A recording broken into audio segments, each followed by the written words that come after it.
Ano ba nga dito ubod? Friends, di balita bis Brother John ako nga, bro, na ako yung kasugod nga feaster. Di mo siya nga, hi Brother Nolly. Brother Nolly, Brother John. Okay. Remember kayo, mag-iwa siya feast in next year. February start. So friends, I know I have not been here for a while, second session, but I just want to give a live report, can I? You know that I'm one of the district builders in the Visayas. I'm in charge of Eastern Visayas. Nalipakpak pa ni sila because finally we launched Feast Tacloban last Saturday. My goodness, if you just muro siya meaning on Feast Conference, my goodness, that's huge. And we actually stopped the registration to 1-2. Kaya daghan na kayo na bro, daghan ka walk in anyway. That's the amazing thing about starting a new feast, and we really celebrate it. Then, pero share na ko kay pag-celebrate ako kay yung Feast Tacloban, pero spread ako sa joy sa mga GC ba, sa mga builders, sa mga and yet lipay kay mga Visayas, pero ang taga Luzon luwi kay sila because of the storm. Timing kayo, they were still recovering from Typhoon Marcy. Si Marcy, si Noli, si Marcy. And if you just see the devastation, actually they work pa na ako, they still need help with Pepito, but they're getting better. And friends, throughout all that kind of confusing, kind of mixed emotions, my faith was telling me, you wanna know what it's telling me? I say, what, bro? My faith was telling me, the one God, the God who celebrates with me is the same God who grieves with me. And in the same way, in every season, the Lord is really there. Stormy season or sunny season, God is there with us. Amen? Amen. And that's actually our talk for today. This very important talk title, which is the God who grieves. Say with me, the God who grieves. God who grieves. This is so very important, friends, because some of us here may be grieving. Some of us may be in a season of mourning. But God is always with us. We're gonna talk about that. Put your hand on your chest. Let's pray this together. Today, I receive all of God's love for me. Today, I open myself to the unbounded, limitless, overflowing abundance of God's universe. Today, I open myself to God's blessings, healing, and miracles. Today, I open myself to God's word, so I become more like Jesus every day. Today, I proclaim that I am God's beloved. I am God's servant. that I am God's powerful champion, and because I am blessed, I am blessing the world. In Jesus' name, amen. Thy word is a lamp unto my feet, and a light unto my path. Our big message for today is powerful. Are you ready? Yes. The big message is Jesus is your resurrection. Preach it to somebody beside you. Jesus is your resurrection. Friends, I know maybe you have dreams in your heart and you have been lugging them around for many years, and maybe you've been thinking that these dreams are dead. But be reminded. Can you just remind somebody beside you? Tell that person, Jesus is your resurrection. Whatever dead dreams are in your heart, He's gonna resurrect them. Friends, in the same way, we know with faith that everyone we have lost, we know with faith that God will raise them up again. We will see each other again. Amen? Amen. Because Jesus is our resurrection. Now, I want to talk to you about a guy named Lazarus. Say Lazarus. Lazarus. Kasi kailan ni Lazarus? Si Lazarus, kaya ganara mong ganyan talk, no? But we know about Lazarus. Who knows about Lazarus's two sisters? Kasi kailan two sisters ni Lazarus? Kasama sa sila? Nag-start with M. Martha and Mary. si Martha and Mary. And probably you know the story of Martha and Mary. Can you show them that portrait? See, Martha was so, excited because Jesus was with them. Pero si Martha was so busy. Nasa sa kitchen, she was preparing all the viands, all the food, caldereta, pansit, lumpia, usa pa na mga typical food for the guests because the Messiah was in her home. Pero when she looked at the sala, nisigay ang mata, nisaka ang kilay, ano man? Ask me why? Why? Kaya iyang sister, si Mary, was just there hanging out with Jesus sa sala, nasa foot sa ni Jesus. Jesus, tell me more. Ano na si Mary? And I don't know kung mga elders there, no? Maybe makarelate mo no nga. Kanay yung mga kinamangura, no? I won't be telling that story because we're going to be talking about Lazarus, their brother.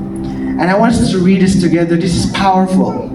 Now a man was ill, Lazarus from Bethany, the village of Mary and her sister Martha. Mary was the one who had anointed the Lord with perfumed oil and dried his feet with her hair. It was her brother Lazarus who was ill. So the sisters sent word to him saying, Master, the one you love is ill.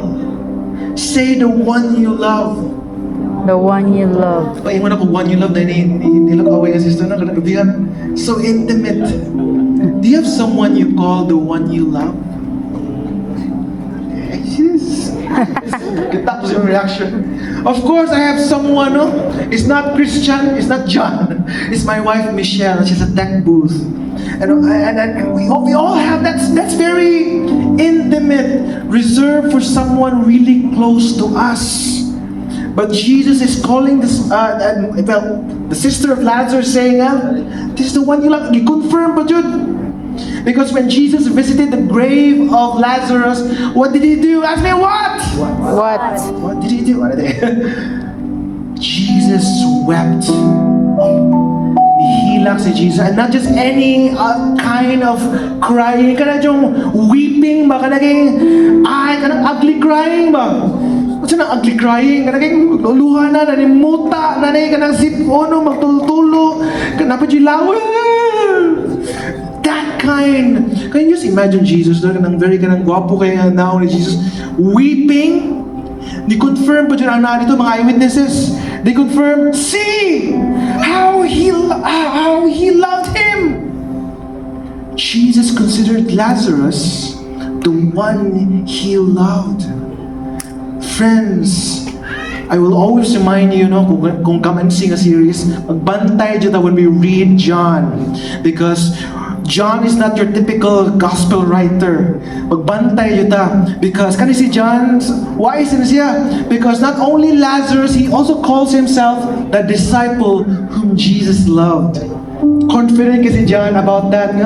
Siya, the one, friends, he's actually doing something sa kaning title. Ask me, what is he doing, bro? This is drawing, bro. He's actually saying that every time you read the one Jesus loves, he's actually pointing to you. The disciple whom Jesus loved, you. The one whom Jesus loved, you. Ikaw na. Can you just poke somebody beside you? Real hard. Tell that person, it's you. It's you. It's you.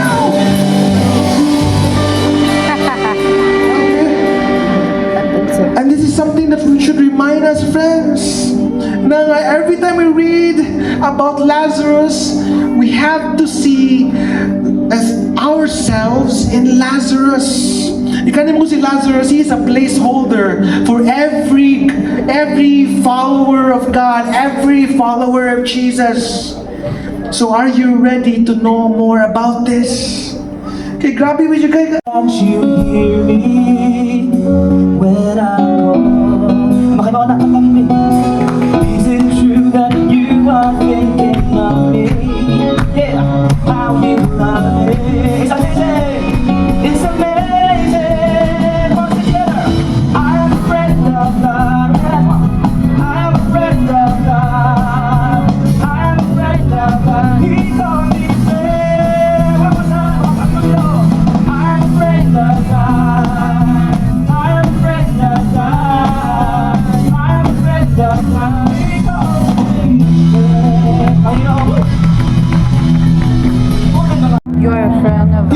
siya angayan. Bihan mo bro. Pero inana ka grabe atong Ginoo nga even though we know in ourselves, diba, we always have a drama nga, Lord, kanong imong mong higog ba, Lord? Hindi man ta ko angayan. Amen? Napa mo niya? No? Tinuod man sa. Amen? Sa atong kay makasala kay ta, we have fallen short of the glory and grace of God, but still, our God is stubborn. Saan nang stubborn? Sa Bisaya? Ha? Di sa kahigbo. Pero in a good way, the Lord, sorry, sila iingat na Lord ka. Di na lang Bisaya na to, stubborn na lang yun, no? His love is so stubborn, na bisan pag, no matter how bad we see ourselves, kay He chooses to love you and I. Ito bakbakan ng ginawa natin. O sa pagmamilaing mga kanta about friendships, ngayon na ibawaan, dili tapit ba? Lennon me. Ha? Asa man? Kung may nabawaan na kanta about friendship? Lennon me. About friendship? Ha?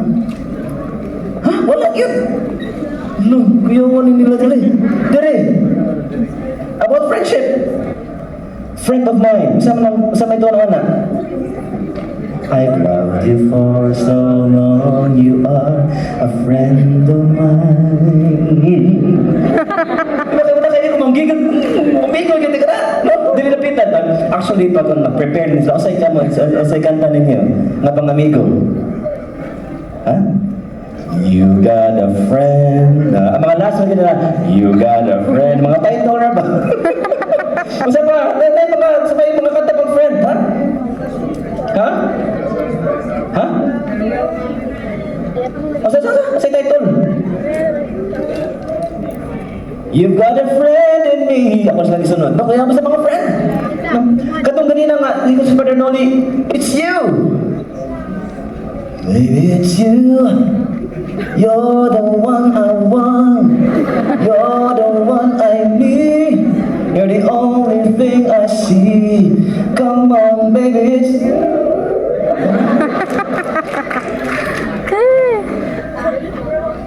you know, may iba na, hala, ingon siya, baby. You know, I understand that. It's so, look, kuya, di mo na, romantic di ay. You just read the book of the Song of Songs. You will see how that friendship, yes, it starts with friendship, but Christ, God, sees us as His bride, as a spouse. In Ana, the level of intimacy that God wants to have with you and I is so deep. Dili mura, He wants us to be His spouse, His spouses. Amen? Nga bride ta sa Ginoo. So wala, kayo na ba na noli ganun nga amigo kas Ginoo, i-accept yun na. Tanawa na ako si mong tupad. Now na best friend ng amigo ha? Awan tawhana? Kaya mga best friend rin isang gamot. Na kay best friend. Kaysa yung mga ikaw ang best friend. Isang gamot. Nakay ka nga, ay best friend ko niya. Isang gamot sa best friend. Huh? No, tanawa ang Ginoo i-consider ta niya as His friend. Pero atong mabasahan, again, ang matalas Brother Noli ganina, do you know who Lazarus was? Do you know who Lazarus was? He was the one who died and was resurrected by Jesus. Why did he die? Because he fell ill. And Jesus said earlier nga, yung mga tao nga, He loved Lazarus, the beloved of Jesus. But we will see in the story of John chapter 11, nga there are nuances to this friendship. Okay? So let's read. So Jesus, before the read, Jesus already knew nga halan na sakit, di ba ganina, nasakit ang imong pinangga, ang imong amigo na sakit. Kamu, kung naman may bawang amigo nga nasakit, what would you do? Nagtuon. Asa i-like ang Facebook. Usahay ba? Ano daw na? Lagi mong amigo, do you share this is being ay mong amigo nasakit siya or na something ng bati niya, nag-post siya about yung mulay ko or mo heart or or mo ana lang. So maglibang tanong. Pero if that is really your close friend, maybe a friend na dugay na kayo mong amigo, what would you do if naay, for example, if naay mas light imong amigo? Kasi mo unang buhaton ng una. Katawa. Katawan. What a good friend. Pero, tabangan. Mga Pinoy na nga. Ato na tabangan na. Kung naay amigo nga walay ikapriti. Tihan. Na pareha mo gisakyan. Listo na ba kayo pamukong karon? Kaya automatic na pultahan? No? Hindi na kasawas na yun. Para, no? So, mula pamlito imong amigo, na ikaw na imong Titihan. pasad. Imong pritihan, right? Namun bigla na siya, ayaw lang. Pagditin sa akin, salamat kay Lord. Ako na siyang best friend. Ako na, pero my God, ilangan, imo sa kipatala ka rin dayon. You are really the God of the encounter. Wow. Sa, jibra na. Kung na kay amigo nga, amigo mo juga. Kung na mo'y amigo, di ba? Mukaratil na kadagan para tabangan siya. Mas light, patindugon. Why plitihan? Kung na kay amigong mangutang. Sinang buhatang? Mutagan po ka palayo. Dali ka maka-off sa imong wifi kaya para dili ka active. Pero ang imong phone ay wifi active ka na kita na read kita. Are you following? So there are nuances to friendships, but we have to understand that this person who loves Lazarus, yes, he's fully human, but he's also fully God. Tanaw na to unsay gibuhat Ginoo. We continue. When Jesus heard this, he said, "This illness, nahitabo ni Lazarus, is not to end in death, but is for the glory of God, that the Son of God may be glorified through it." It was silent, pero kung tanaw ni mo, differently ganina sa akong gito ka ba, na ako'y nabantayan baka ng verse, it is not to end in death. Hala, actually si Jesus, yan, spoiler alert! Kaya pwede naman siya, maayo si Lazarus, what is it? It will not end in death. Meaning, we now see the context of the news na hala, he was critically ill, the eye. Are you following? So people, when sending the news, Lord, kamat yun, nasakit mo, kung di mo tabakan, mamatay yun yung amigo. Are you following? So muna siya ang context. Pagkadungog na niya siya yung giingon, now Jesus loved Martha and her sister Mary and Lazarus. So when he heard that he was ill, masakiton, kamatyunon, he remained for 2 days in the place where he was. Naikondad, paingon ko, amigo, mudagan, mutabang dajon. Mulihok tayon. Di na magdugay-dugay, pero si Lord ganong iyamang, why did he have to stay for 2 more days? So naatay question, no? What kind of a friend man di si Lord? Kung mo siya mutabang dayon, sakto di ay ko. Magbuso mo malusot. Kanang may mga amigo mo lagi ato, right? Ay, ako po di ay mga 2 weeks na. Nasa lang mo, ha? No? So atong batayan nga, naatay question, saan man ni si Lord? Anong wala man siya ni Kihol dayon? Nakasabot mo sa problem? Kinuobya siya. He has healed a lot of people. Na kaning beloved niya, considered niya a very, very close friend. Anong wa man siya mulihok? And then we are always reminding in the feast na all of us are Lazarus. Nga kita, pinangga espesyal kaayo sa matas Ginoo, makarelate po tang parehang Lazarus. Because Lord God, nag-attend kong face many times na or bautan ko, if I consider you as my friend and you consider me as a friend, pero nga nung like Lazarus, nga nung wa may nahitabo. Amen? Naibuhaton ang Ginoo. So after 2 days, then after this he said to his disciples, "Let us go back to Judea."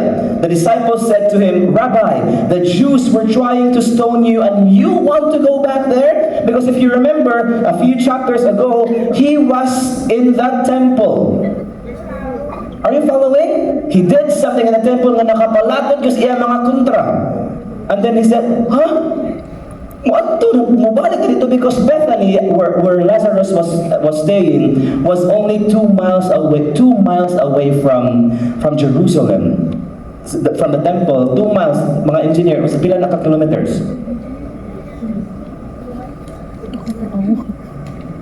2 miles. Mga 4 kapin. 4 kilometers. Sakto ba? Basta. Sige, sige, 2 na lang bro, 2, equal na lang bro. Ito yun, kung 2 kilometers to ulad yung kaayo, pwede ka siya malakaw. Right? So when, ingon siya nga, mag-stay tag 2 days. Atong sakto na, mag-stay tag 2 days. Una, wala siya maadto. Pero yung mga disciple, bagyo niya, that was their cue nga. Muadto na ta. They knew that he will do something. Are you following? They have seen him do many things. Kung na ay problema, na ay kinahanglan, nagibuhatan ng Ginoo, he fed.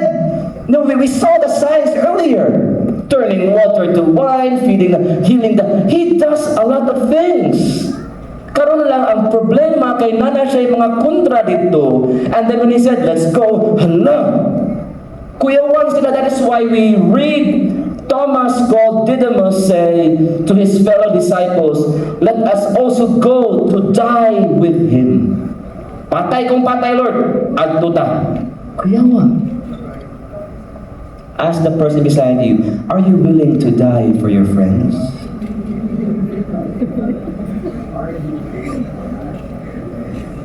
Kibaw man silang kamatino na si Lazarus, and then yung si Lord, sige, adto na ta, di ba? Na ay buhaton ang Ginoo.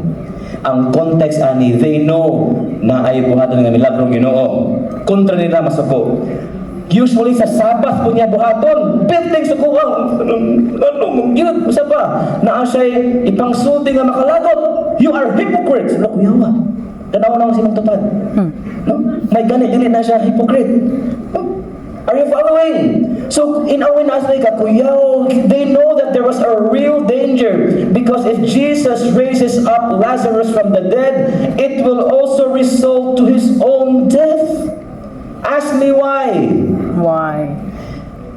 Before the why, his act of love was a death sentence. We know the story. He will raise Lazarus up. Ang pagbanhaw niya ni Lazarus, there was a cost to be paid. John was highlighting that this was a sacrificial exchange, the life of Lazarus for the death of Jesus. Nga naman, iyang kontra lagot na kay niya. Are you still following? Naglagot niya, they were planning na to kill Jesus right away, stone him to death, push him over the brow of the hill. They attempted na yun to kill Jesus. And then this was, ano man good, daghan pa ng mga tawhana, we respect their history, but history will tell us that they have silenced a lot of people. One good example was, they silenced Saint John the Baptist. Are you following? No? The enemies of Jesus, not just the Pharisees, but also enemies, the king, Herod, or wherever, daghan kay siya silang mga ipang sana? No? And then, si Lord, mubanhaw man na siya mga patay.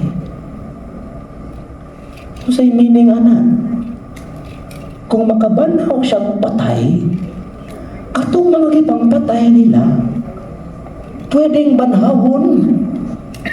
Unang kuyawan o lakot yung kay sila when they heard that Jesus, advance we know the story already, na iyang gibanhaw si, that was the last straw that pushed them over the edge, and they say, better for one man to die than for the whole.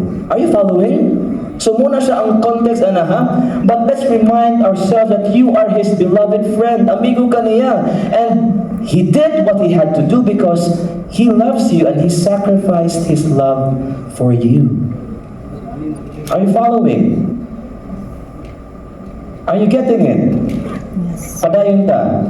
So nilarga sila. When Jesus arrived, He found that Lazarus has already been in the tomb for 4 days. Nganong dili man 2 days, 3 days, 5, nganong 4 days man? Because ang 4 days, kung nakailubong sa 4 days, ikaupat na nga adlaw, nga na siya manimaho. Amen? So meaning, if manimaho na, patay na gyud. Are you following? So kung patay na gyud, walay maka discount na napatugtog ra to. Di man na milagro ko na to. Wala gyud kay nanimaho namang gyud. Okay?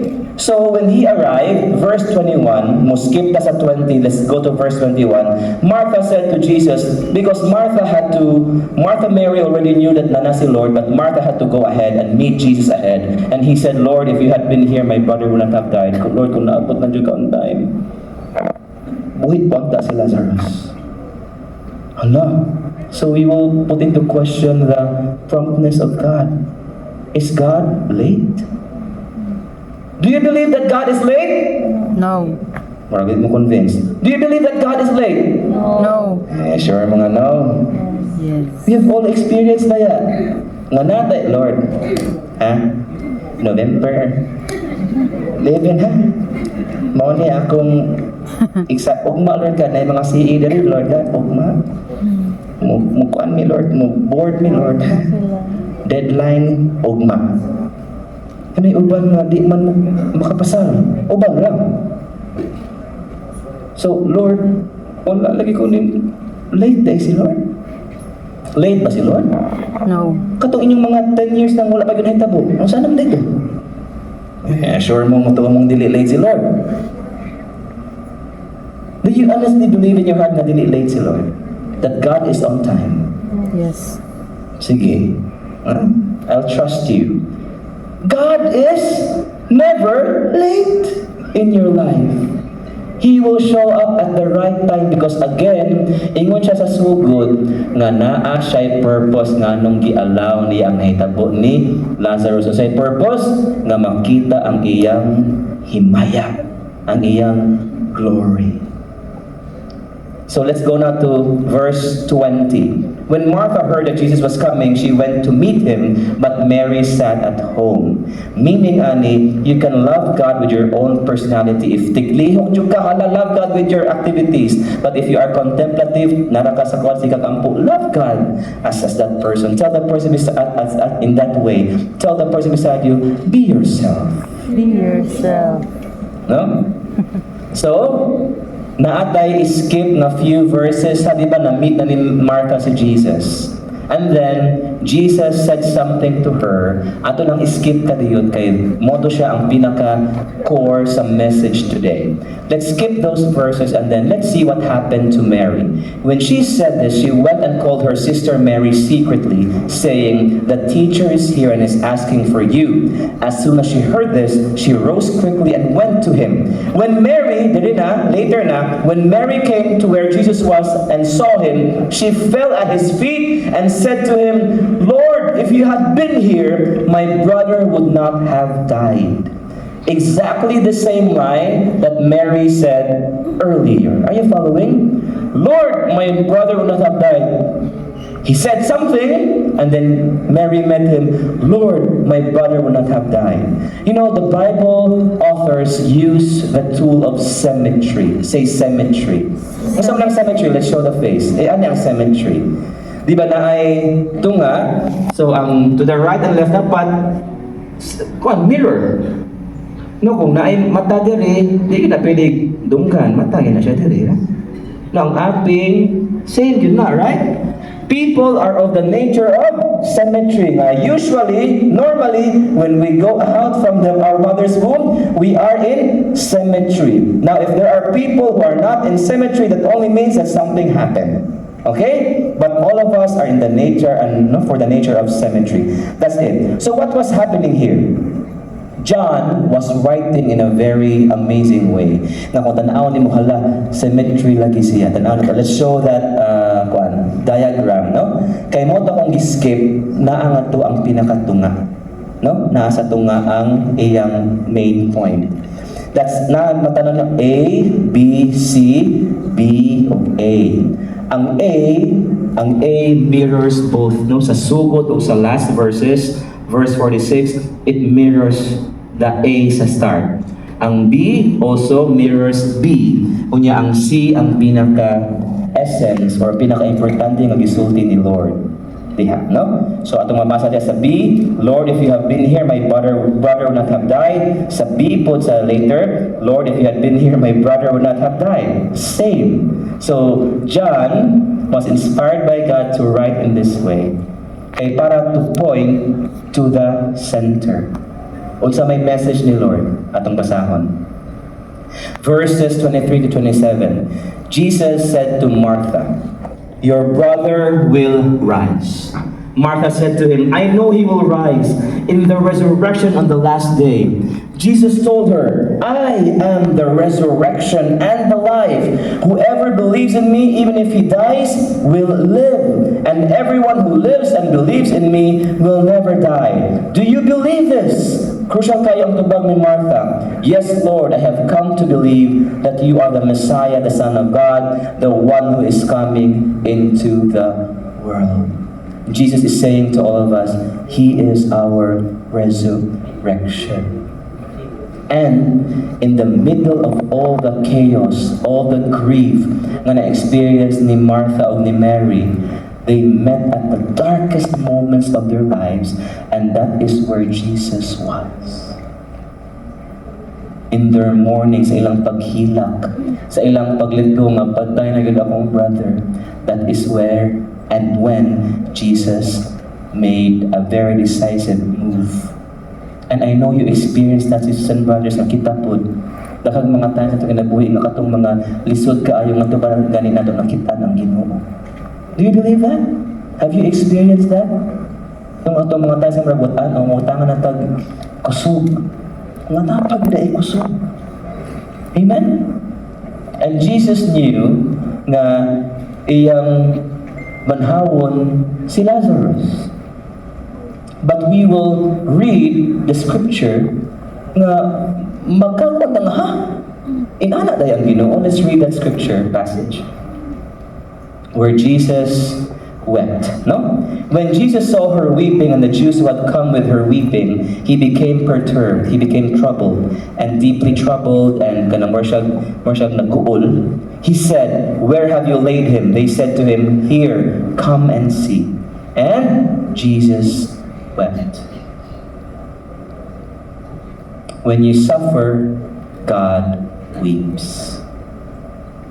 How many here you have a suffering today? You're going through something, health-wise, financially, sa imong own self. Many people here, maybe, I don't know how many, but some of you here or many of you here are saying, Lord, wala dyan ko ayo, Lord God. Ingon ko, madi lang ko, magsige hapon. And you're going through something and you are suffering in that sense. Well, I'm telling you, God weeps with and for you. Kagitawag man kaniya nga amigo. Even if, di ba ingon ko si Lord, He knows something good is gonna happen after. But even if He knows that, siya ningon na, ay, nagughilak eh.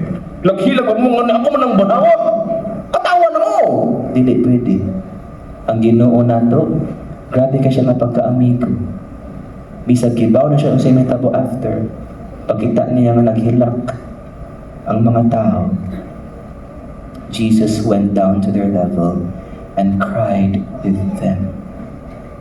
Even if God will one day turn your sorrows into joy and your mourning into dancing, your suffering still breaks His heart. Let's all stand.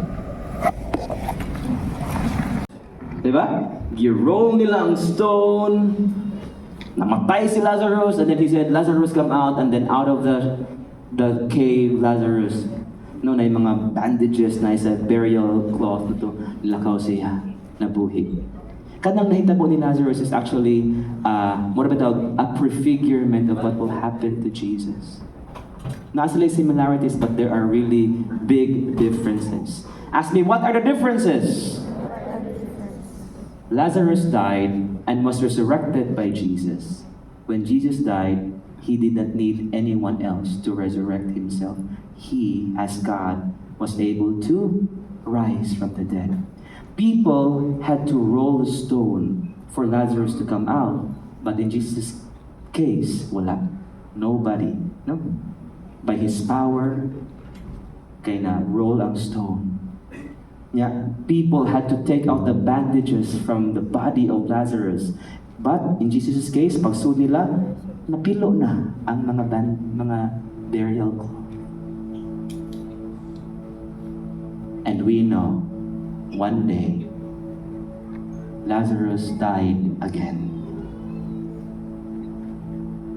But not Jesus. He resurrected from the dead and He lives forever. Amen.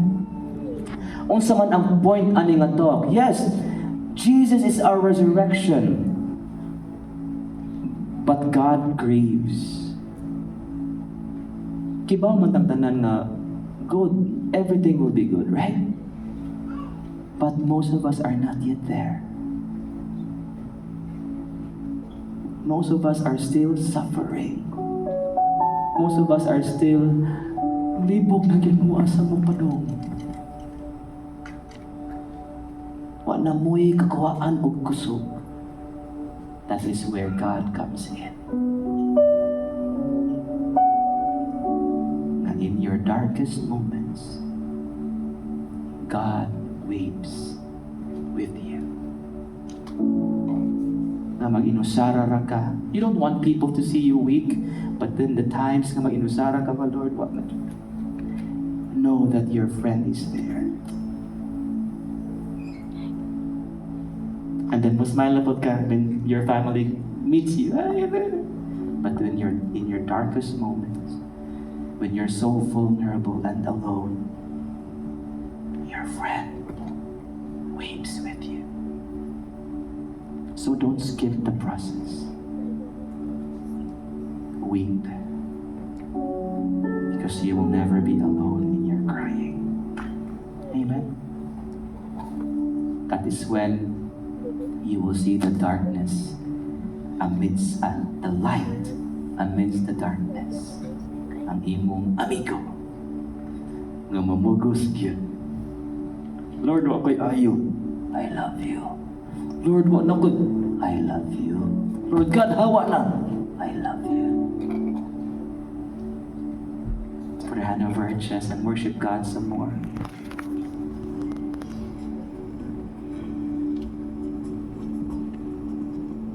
We pray, Lord Jesus, thank you for taking every step with me. Even though you know everything will be fine in the end. But you do not only meet me at the end, you walk with me now. You cry with me. You suffer with me. And because of that, I declare you are worthy of all my praise. In your name I pray. Amen.